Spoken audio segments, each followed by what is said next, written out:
vamos falar sobre a fé divina e a fé humana. Então nós temos que começar a entender.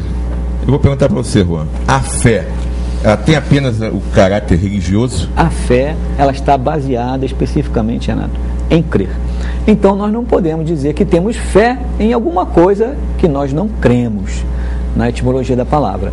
Agora, na questão de sentimento, na questão da palavra fé, em relação ao que ela foi propagada, olha, tenha fé, acredite, sinta isso como uma verdade, mesmo se a gente saber como que aquilo acontece, ela é aquela fé religiosa, aquela fé apresentada para todos nós de muito tempo. Então, com a doutrina espírita, nós vamos buscando compreender essa fé raciocinada, essa fé verdadeira, aquela fé em que a gente está seguro do que está realmente desenvolvendo em nós, né? Olha só, você falou sobre a fé cega e tal. Eu vou dar um exemplo, já que eu peguei o livro, o Evangelho, vou ler esse livro. Se eu pegar esse livro e ler e aceitasse sem questionamento, fé cega. Mas se eu pegar esse livro e ler e ficar, por que isso acontece? Como que isso acontece? Com que finalidade isso acontece? Com que objetivo Deus colocou isso ou fez aquilo? Eu começar a questionar e as respostas que eu tiver são racionais, é uma fé raciocinada. Então nós temos... Oi? São respostas lógicas. Respostas lógicas aos questionamentos nossos. Mas se eu aceitar sem questionar, isso é uma fé cega. Você estava falando agora de magnetismo aí. Eu vou até fugir desse papel, tá?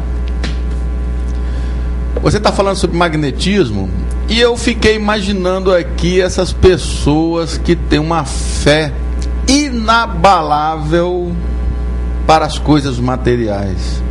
Aquelas pessoas que têm um apego imenso para as coisas materiais, para o ter e não para o ser. Aquelas pessoas que têm imóveis, dinheiro, carro, não tenho nada disso. Então, essas pessoas que têm esse apego imenso, esse magnetismo que você falou aí, tem alguma coisa a ver com esse apego, com essas coisas? E como é que fica do lado de lá essas pessoas? No mundo espiritual. No mundo espiritual. É uma coisa muito importante se pensar. De tudo que nós estamos falando em relação à fé, nós temos que acreditar nisso, né? Que nós somos um ser espiritual, que estamos nesse corpo. Esse corpo é uma massa de energia. Nós não somos o corpo. Nós estamos momentaneamente no corpo que vamos ter que abandonar um dia, não é? E esse corpo, por ser uma massa de energia, ele carrega um magnetismo natural. Como o ferro tem magnetismo, o cobre tem seu magnetismo, como o ímã tem uma força magnética muito intensa que atrai esses outros metais, né? Cobre, ferro e assim por diante. Então, nós somos o ser pensante, irradiamos o nosso pensamento e o nosso corpo age com essa força magnética. Então eu posso dizer assim, eu desejo tanto isso, eu desejo tanto isso, eu desejo tanto isso, e vou lutar para conquistar aquilo. Através de uma fé raciocinada, né? Aquela fé humana, organizando meus valores, meu dinheiro, criando mecanismos, né? Com essa organização, trabalhando dignamente e conquistando aquilo que eu quero. Quantos exemplos de pessoas honestas que conquistaram grandes coisas materiais? Vários exemplos nós temos aí, né? No Brasil mesmo, né? Conquistaram grandes coisas materiais.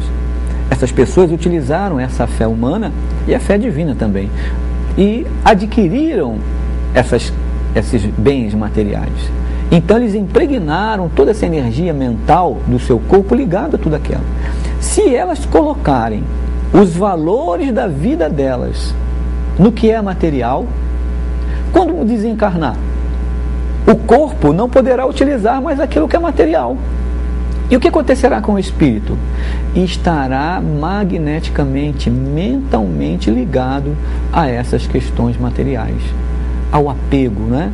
Ao meu filho, à minha casa, ao meu carro, aos meus bens materiais, né? As paixões, os vícios, tudo isso são apegos. O nosso pensamento vai impregnar uma força em objetivo daquilo que a gente quer, no que é material. Quando se desencarna, no mundo espiritual, não temos condições mais de manipular as coisas materiais, entre aspas, né? Em algumas situações isso é possível.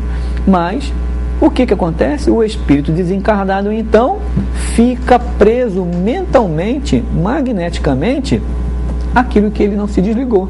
Por isso que Jesus disse, novamente, não juntei tesouros na terra, juntei tesouros no seu coração. O tesouro na terra, o ladrão rouba, a traça corrói, a ferrugem destrói. Mas o tesouro do coração, o tesouro da vida espiritual, isso ninguém leva.